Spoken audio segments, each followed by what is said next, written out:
सोमवती अमावस्या के दिन भगवान शिव की उपासना की जाती है। ऐसी मान्यता है कि जो व्यक्ति सोमवती अमावस्या का व्रत रखता है उसकी सभी मनोकामनाएं पूर्ण होती हैं। साथ ही अखंड सौभाग्य की प्राप्ति होती है। इस दिन सोमवती अमावस्या की कथा का पाठ भी जरूर करना चाहिए या सुनना चाहिए।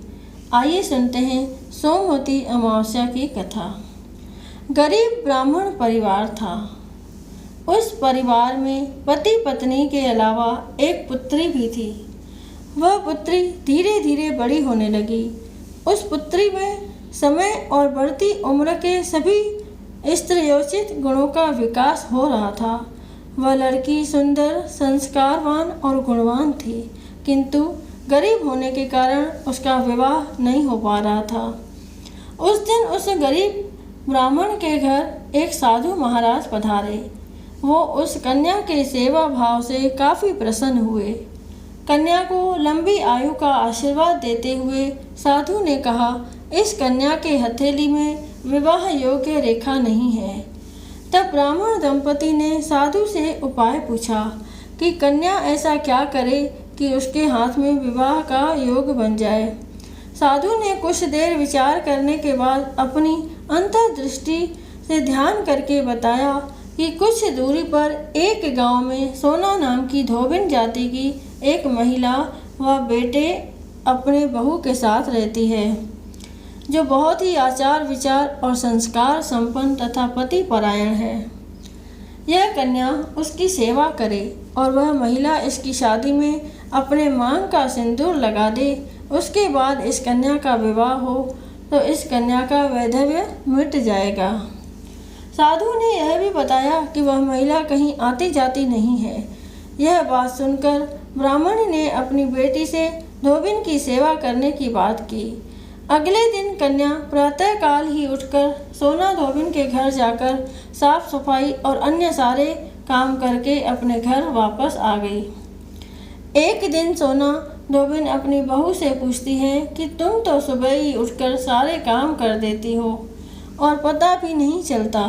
बहू ने कहा, माँ जी, मैंने तो सोचा कि आप ही सुबह उठकर सारे काम खुद ही खत्म कर लेती हैं, मैं तो देर से उठती हूँ।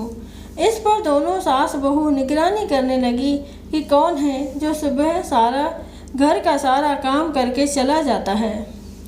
कई दिनों बाद धोबिन ने देखा कि एक कन्या अंधेरे घर में आती है और सारे घर का काम करके चली जाती है। जब वह जाने लगी तो सोना धोबिन इसके पैरों पर गिरकर पूछने लगी, आप कौन हैं और इस तरह छुप कर मेरे घर की चाकरी क्यों करती हैं? तब कन्या ने साधु द्वारा कही गई सारी बात बताई। सोना धोबिन पति परायण थी, उसमें तेज था, वह तैयार हो गई। सोना धोबिन के पति थोड़ा अस्वस्थ थे। उसने अपनी बहू से अपने घर लौट आने तक घर पर ही रहने को कहा। सोना धोबिन ने जैसे ही अपने मांग का सिंदूर उस कन्या की मांग में लगाया, उसका पति मर गया। उसे इस बात का पता चल गया। वह घर से निराजन ही चली थी। यह सोचकर कि रास्ते में कहीं पीपल का पेड़ मिलेगा तो वह उसे भौरी देकर और उसकी परिक्रमा करके ही जल ग्रहण करेगी। उस दिन सोमवती अमावस्या थी। ब्राह्मण के घर मिले हुए पुए पकवान की जगह उसने ईंट के टुकड़ों से 108 बार भौरी देकर 108 बार पीपल के पेड़ की परिक्रमा की और उसके बाद जल ग्रहण किया। ऐसा करते ही उसके पति के मुर्दा शरीर में वापस जान आ गई। धोबिन का पति वापस जीवित हो उठा। हर हर महादेव। आइए अब इस कथा को सुनते हैं।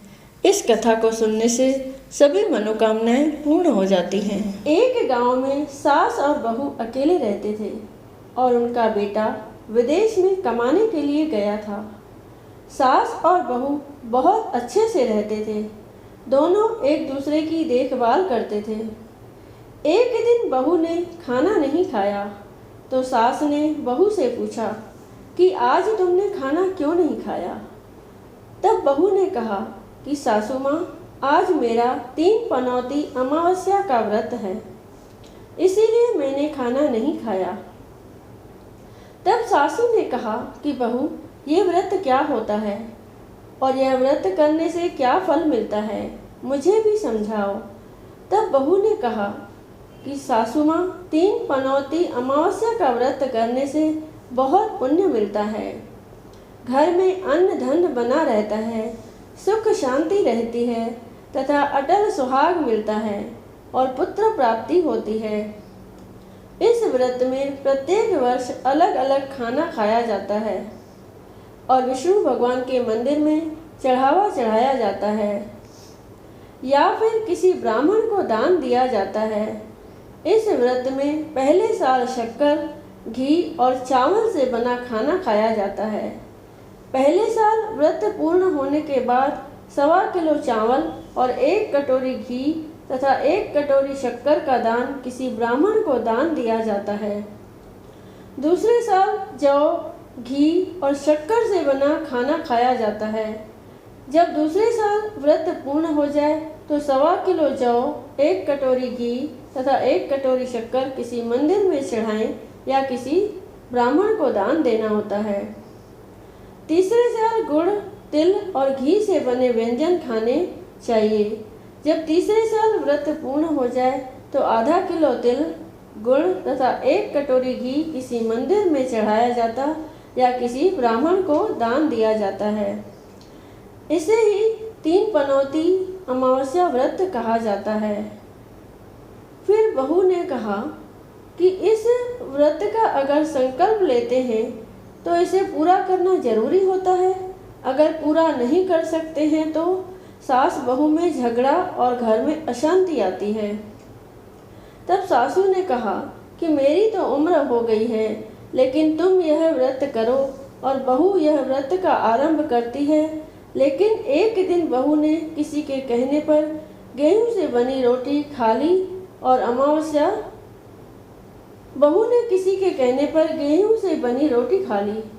और अमावस्या माता इस बात से नाराज हो गई। जो सास और बहू बहुत ही प्यार से रहती थी, इन दोनों में झगड़े होने लगे। सभी गांव वाले भी हैरान हो गए कि यह सब क्या हो रहा है। सास अपनी बहू को कहने लगी कि तुम जब से हमारे घर में बहू बन के आई हो, तब से हमारे घर की लक्ष्मी चली गई है। तुम हमारे लिए शुभ नहीं हो। तब बहू ने कहा कि आपके घर की लक्ष्मी चली गई है तो कहाँ मिलेगी, मुझे बताओ, मैं लक्ष्मी को लेकर आऊँगी। तब सासू ने कहा कि लक्ष्मी तुमको समुद्र के बीच में भगवान विष्णु के पैर दबाते हुए मिलेगी।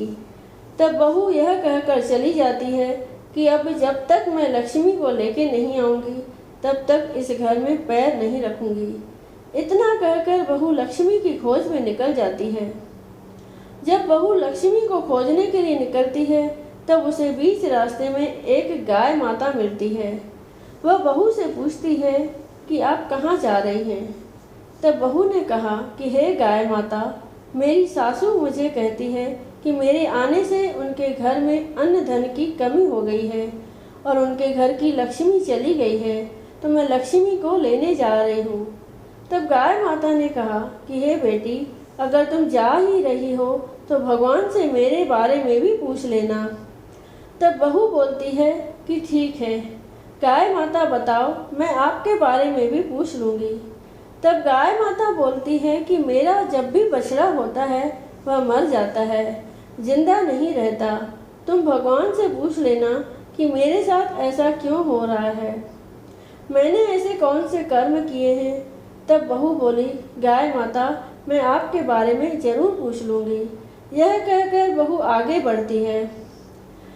अब आगे जाते ही बहू को एक घोड़ी मिलती है जिसके गले में घंटी बंधी होती है। घोड़ी ने भी कहा कि बेटी, तुम मेरे दुख का निवारण भी भगवान से पूछ लेना। तब बहू ने कहा, जरूर पूछ लूँगी। यह कहकर बहू आगे बढ़ती है। आगे जाते ही बहू को एक अंधा और बहरा बुजुर्ग मिलता है। वह भी बहू से अपनी समस्या भगवान से पूछने के लिए कहते हैं। तब बहू उसकी समस्या भी भगवान से पूछने का कहकर आगे बढ़ती है।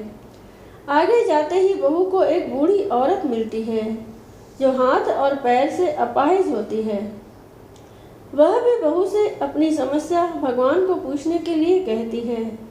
तब बहू उसके समस्या को भी पूछने के लिए तैयार हो जाती है और आगे बढ़ जाती है। आगे जाते ही बहू थक जाती है और एक आम के पेड़ के नीचे बैठ जाती है। तब आम का पेड़ खुश होकर बहू से पूछता है कि बेटी, तुम कहाँ से आई और कहाँ जा रही हो? तो तब बहू बताती है कि वह लक्ष्मी को लेने जा रही है। तब पेड़ भी अपनी समस्या भगवान से पूछने के लिए कहता है कि मेरे पेड़ पर लगे आम खट्टे ही क्यों होते हैं, इस बारे में भगवान से जरूर पूछना। तब बहू उसकी समस्या लेकर आगे बढ़ती है। आगे जाते ही बहू को एक तलाई मिलती है। वह भी बहू को बताती है कि तुम भगवान से पूछना कि मेरे तलाई का पानी इतना मैला क्यों है, कोई भी इसे नहीं पीता है। तब बहू कहती है जरूर पूछ लूँगी और कहकर आगे बढ़ती है। बहुत दिन जंगल में चलते चलते बहू थक जाती है। उसे भूख भी लगी होती है, लेकिन खाने को नहीं मिलने से वह थक जाती है और जंगल में बेहोश हो जाती है। उसी समय भगवान विष्णु और माता लक्ष्मी वहाँ विचरण करते हुए आते हैं। तब माता लक्ष्मी विष्णु से कहती है कि हे नाथ, यह आपकी बहुत बड़ी भक्त है, आप इसके दुखों का निवारण करो। तब भगवान विष्णु कहते हैं कि इस संसार में बहुत जीव दुखी हैं, सभी अपने अपने कर्मों का फल भोग रहे हैं, किस किस के दुख का निवारण मैं करूं। तब माता लक्ष्मी ने विष्णु से विनती की और कहा कि वह भूखी प्यासी है और इसे यहाँ अगर ऐसे ही छोड़ दिया तो जंगली जानवर उसे अपना शिकार बना देंगे। माता लक्ष्मी की बात सुनकर भगवान विष्णु एक साधु का वेश धारण करते हैं और बहू के पास जाते हैं और होश में लाते हैं। बहू के होश में आते ही साधु वेश में भगवान उससे पूछते हैं कि वह यहाँ क्यों आई है और कहाँ जा रही है। तब बहू पूरी बात बताती है। उसकी बात सुनकर भगवान विष्णु और माता लक्ष्मी प्रकट होते हैं।